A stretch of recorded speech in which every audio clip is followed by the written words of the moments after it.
Alors voilà le résultat d'une greffe de 4000 greffons qu'il avait fait en 2018, ce client.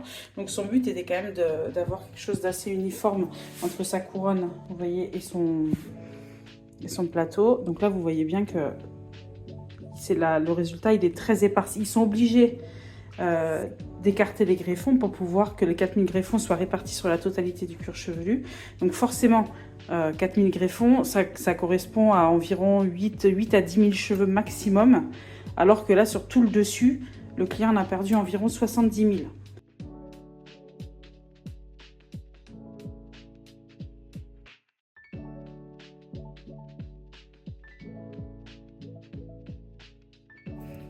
Et voilà, comment on passe de 10 000 pauvres cheveux greffés à une vraie densité qui correspond à ce qu'il a perdu.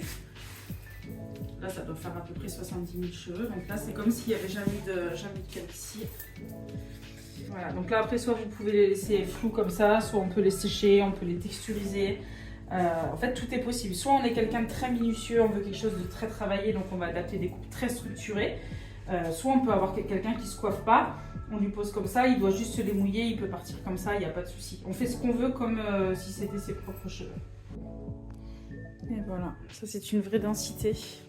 Impossible qu'une greffe puisse donner ce résultat sur une calvitie totale. Maintenant, je répète, je ne suis pas contre la greffe.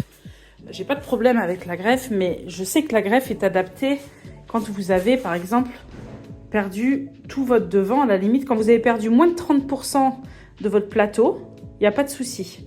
Maintenant, dès que vous dépassez plus de la moitié, que vous avez perdu à peu près la moitié de vos cheveux, franchement, c'est pas la peine. Quand je dis la moitié du dessus, hein, parce que les côtés, on les garde toujours.